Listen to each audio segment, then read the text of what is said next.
Assalamu alaikum YouTube family. I am here with the fourth part of my essay series, and today's topic is how to do exposition of an essay. For those who don't know the agenda of my essay series, they can see the topics which I am appearing on my screen. I am aiming to cover all these 16 topics which I have written on the page. Till yet we have covered 4 of them, and today we are going to discuss the 5th one, which is how to do exposition of an essay. And inshallah in my next video I will cover point 6, which is different ways to write introduction. और अगर आप में से किसी ने part 1, part 2 and part 3 miss कर दिया है इस ऐसे सीरीज़ का, तो नो वरीज एट ऑल, मैं डिस्क्रिप्शन में लिंक दे दूँगी, तो आप जस्ट एक क्लिक के थ्रू वो वीडियोस हासिल कर सकते हैं। जी, तो अब हम आते हैं अपने असल टॉपिक की तरफ कि व्हाट इज़ एक्सपोजिशन। एक्सपोजिशन होती क्या है? एक्सपोजिशन होता है टॉपिक को डिस्क्राइब करना, यानी कि जो एग्जामिनर ने आपसे पूछा है वो आपको समझ आया है या नहीं, आपने इसकी एक्नॉलेजमेंट एग्जामिनर को करानी है, उसको बताना है कि हाँ आप टॉपिक को आप अंडरस्टैंड कर चुके हैं। ठीक है, अच्छा, अब बात कर लेते हैं एक्सपोजिशन की प्लेसमेंट की, कि ये आती कहाँ पे है, ये किस मुकाम पे आप ऐसे में करते हैं। तो बेसिकली जब आप ऐसे का फर्स्ट पैराग्राफ लिख लेते हैं, जो कि हमने प्रीवियस वीडियो में भी डिस्कस किया था कि जिस तरह से थीसिस स्टेटमेंट वगैरह आप लिख लेते हैं, फर्स्ट पैराग्राफ आप एंड कर लेते हैं, उसके बाद जो मेन आपका ऐसे है उसके पहले और फर्स्ट पैराग्राफ के बाद में इन बिटवीन आपकी आती है एक्सपोजिशन। और एक्सपोजिशन में आप करते क्या हैं, आप इसमें टॉपिक को डिस्क्राइब करते हैं। अब टॉपिक भी आपको पता है, वो पूरा टॉपिक एक स्टेटमेंट होती है, और उस स्टेटमेंट में किन लफ्ज़ों को आपने एक्सपोज करना है, वो आपने एक्सपोज करना है वेरिएबल्स को। वेरिएबल्स क्या होते हैं? वो टर्म्स जिसके ऊपर बात हो रही है। फॉर एग्जांपल हमारा जो टॉपिक है जिसको हम through out in essay series में डिस्कस कर रहे हैं, उसी की मैं आपको मिसाल देती हूँ, वो है सोशल मीडिया। ये मैं उनके लिए बता रही हूँ जिनको नहीं पता या जो ये वीडियो ही देख रही हैं, जिन्होंने बाकी सीरीज़ की वीडियो नहीं देखी, उनके लिए मैं बता रही हूँ। हमारा टॉपिक है जो हम साथ लेकर चल रहे हैं, growing power of social media, prospects and problems. तो अब देखिए इसमें किसकी बात हो रही है?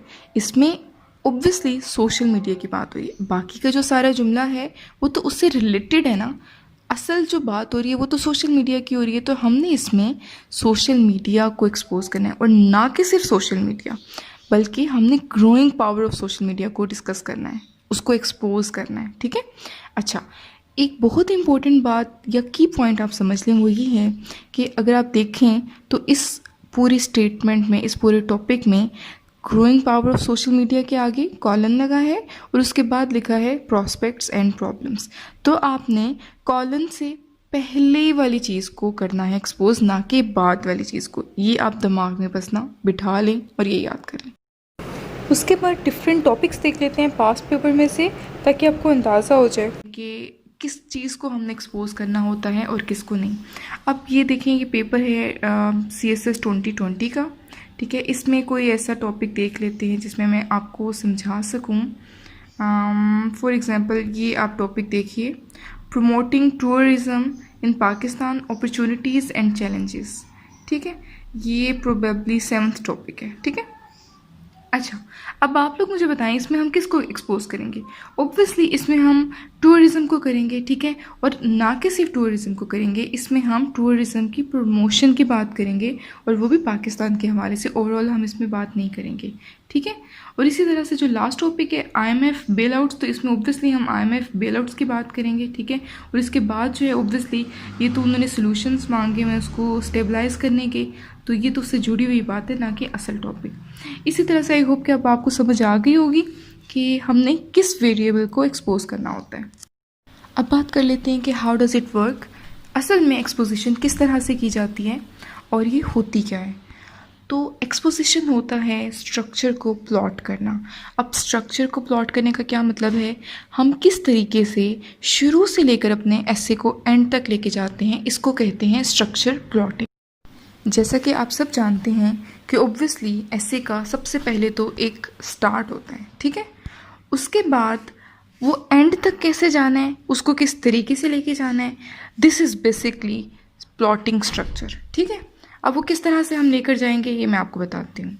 सबसे पहले आएगी एक्सपोजिशन, यानी कि आपने टॉपिक को डिस्क्राइब करना है, आपने बताना है कि आपने उसकी क्या इंटरप्रिटेशन हासिल की है। ठीक है, आपकी नज़र में क्या है ये टॉपिक। ठीक है, शुरू में ही, ताकि एग्जामिनर की तसल्ली हो जाए कि हाँ he has got the original essence of the topic. उसके बाद आपने क्या करना है, उसके बाद आपने करना है राइजिंग एक्शन। अब राइजिंग एक्शन में क्या आएगा, यानी कि आपने अपनी बात को साबित करना है। साबित कैसे करना है, डिफरेंट आपने अपने व्यूज़ देने हैं। ठीक है, आपने डिफरेंट रिसर्चेस का सहारा लेना है, आपने बुक्स के रेफरेंसेस देने हैं, फैक्ट्स देने हैं, फिगर्स देने हैं। इस तरह से आपने अपने पॉइंट को वैलिडेट करना है।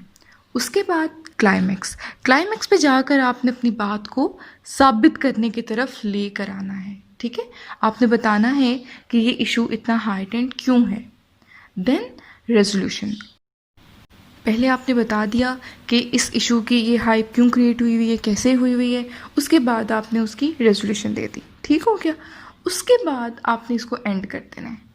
अब एक्सपोजिशन को ज़रा डिटेल में देख लेते हैं कि एक्सपोजिशन क्या है। तो एक्सपोजिशन है प्रोवाइड एसेंशियल बैकग्राउंड इंफॉर्मेशन, यानी कि वो टॉपिक है कि आपने उसको डिस्क्राइब करना है। और इस डिस्क्रिप्शन में क्या क्या शामिल है, आपने करेक्टर्स का बताना है, आपने सेटिंग बतानी है, और फिर आपने प्लॉट कर देना है। अब मैं एक छोटी सी मिसाल देती हूँ आपको। जैसे दो किस्म की एक्सपोजिशन होती है, एक होती है इनइफेक्टिव एक्सपोजिशन और दूसरी होती है इफ़ेक्टिव एक्सपोजिशन। तो मिसाल पढ़ लेते हैं। इसमें लिखा है the bunny decided to visit her friend, she quickly headed off on her long journey to see him. अब हमें नहीं पता कि उस वक्त बनी क्या फील कर रही थी। ठीक है, किस सिचुएशन में थी, किन सर्कमस्टेंसेस में थी, फ्रेंड कैसा है। ठीक है, हमें नहीं पता। ओके, अब इफ़ेक्टिव एक्सपोजिशन क्या है, सही से डिस्क्राइब करना चीज़ को क्या होता है। अब देखें, द लोनली बनी princess looked out at the sunrise from her burrow in the forest and decided it would be a marvelous day to visit her best friend, the mischievous squirrel prince. He lived on the other side of the forest where a dangerous dragon lived, so she would have to be careful. ठीक है, अब इसमें हमने उसके हालात भी बता दिए, फ्रेंड के बारे में भी बता दिया, और ये भी बता दिया कि बनी वॉज फीलिंग लोनली। ठीक हो गया। अब इसी मिसाल को अगर हम अपने ऐसे टॉपिक पे इम्प्लीमेंट करें तो आपको ज़्यादा समझ आएगी। आई थिंक मैं आपको उसकी मिसाल देती हूँ। अच्छा, अब जो टॉपिक हम फॉलो कर रहे हैं वो है growing power of social media, prospects and problems, right. अच्छा, अब अगर हम एक्सपोजिशन में जस्ट यही लिख दें कि सोशल मीडिया को हम पैगामात पहुंचाने के लिए इस्तेमाल करते हैं, एक दूसरे से बात करने के लिए इस्तेमाल करते हैं, और उसकी पावर बहुत ज़्यादा बढ़ गई है, और उसके ये प्रॉब्लम्स हैं, और उसके ये जो हैं नुकसानात हैं, और इस तरह से होता है। ठीक है, लेकिन आपने ना बताया कि वो बढ़ी कैसे।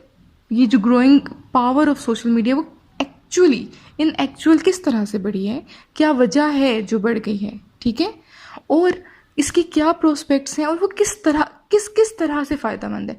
खाली ये कह देना काफ़ी नहीं है कि ये फ़ायदेमंद है, बताना है कि किस तरह से फ़ायदेमंद है।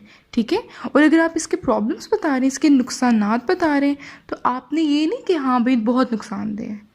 ठीक है, it is detrimental to us. ठीक है, आपने ये नहीं कहना, आपने बताना है कि किस तरह से नुकसानदेह है और साबित करना है। ठीक है, it's all about to prove yourself. ठीक है, आपने इसमें बस साबित ही करनी है चीज़ें, तभी आपके अच्छे मार्क्स आएंगे। ठीक है, तो आपने इस तरह से एक्सपोजिशन करनी है। अब मैं चलती हूँ सैम्पल की तरफ। ठीक है, और सैम्पल में जिस तरह से मैं आपके साथ जो ऐसे शेयर कर रही हूँ इस पूरे ऐसे सीरीज़ में, तो उसी में से मैं आपको एक्सपोजिशन की भी मिसाल देती हूँ ताकि आपको ठीक से समझ आए और आप लोग कंफ्यूज ना हो। तो ये आपके सामने है पेज। ठीक है, और ये उसी ऐसे का हिस्सा है जो हम फॉलो कर रहे हैं। टॉपिक में दोबारा रिपीट कर देती हूँ, growing power of social media, prospects and problems. दोबारा मैं आपको बताती चलूँ कि एक्सपोजिशन कहाँ पर आती है, इंट्रोडक्शन के बाद और मेन एसे से पहले। और ये होती क्या है, टॉपिक को डिस्क्राइब करना, उसकी इंटरप्रिटेशन को बताना कि आप ठीक से समझ गए हो। ठीक है, अच्छा, अब ये पिंक कलर का जो मैंने ये सारा किया हुआ है बॉक्स के अंदर, वो है एक्सपोजिशन इस एसे की। Let me read it for you people. Social media collectively refers to all those platforms that enable people to share information and interact with other people across borders. These platforms have diluted physical distance. Facebook, Twitter, Instagram, WhatsApp, and FaceTime are some examples of social media websites. Over the last decade, there has been an astronomical increase in the number of social media users. This change has been brought up due to widespread internet availability. देखिए यहाँ आपने बताया है कि अगर power grow की है तो किस तरह की है. आपने यूँ हवा में बात नहीं की, आपने बताया है कि क्योंकि इंटरनेट की अवेलेबिलिटी बढ़ गई है इस वजह से इसका इस्तेमाल भी ज़्यादा हो गया. ठीक है, तो हम कहाँ पे थे? Due to the wide spread internet availability and the proliferation of smartphones, और स्मार्टफोन की भी दस्तियाबी की वजह से people have increasingly started using these digital platforms to not only get their daily fix of entertainment but also to voice their opinion, ideas, attitudes and beliefs. कि लोग सिर्फ इसको इसलिए नहीं इस्तेमाल करते कि उन्हें इंटरेक्शन करना होता है, बल्कि इसलिए भी इस्तेमाल करते हैं कि वो अपने आइडियाज़ का, ओपिनियंस का, अपने बिलीव्स का इजहार कर सकें. ठीक है, जैसे कि आपने देखा आजकल तो हर कोई ही प्रचार कर रहा होता है अपने अपने बिलीव्स का. These ideas expressed digitally bring about various changes in the society. The changes could be both positive as well as negative, depending on how constructive the use of social media platform is. यहाँ आपने ये बता दिया कि सिर्फ और सिर्फ फ़वाइद ही नहीं हैं, नुकसानात भी हैं, और वो किस पे डिपेंड करता है? उसके यूसेज पे. In a nutshell, this ability of social media platforms to bring about changes in the society is referred to as the growing power of social media. ठीक है, अगर आपको याद हो तो लास्ट वीडियो में मैंने जिस तरह से आपको बताया था कि आपने तरीके से चलना है. सबसे पहले आपने टॉपिक सेंटेंस में उसका क्रक्स देना होता है. ठीक है, आप जिस बारे में बात करने जा रहे होते हैं, इंट्रोड्यूस कराना होता है टॉपिक. देन आपने टॉपिक को करना होता है, प्रूव करना होता है कि आपने ये जो बात कही है वो कैसे कही है, क्यों कही है और उसकी क्या वजूहात हैं. देन प्रूव करने के बाद आपने उसको कंक्लूड कर देना होता है. और अगर आप गौर करें तो इस पैराग्राफ का भी सेम वही स्टाइल है, और इसी तरह से आपका रिटन एक्सप्रेशन एग्जामिनर को अट्रैक्ट करेगा and you will able to get good marks. I hope कि आप मेरी इस काविश को, इस ऐसे सीरीज़ को पसंद कर रही होंगी और फॉलो कर रही होंगी.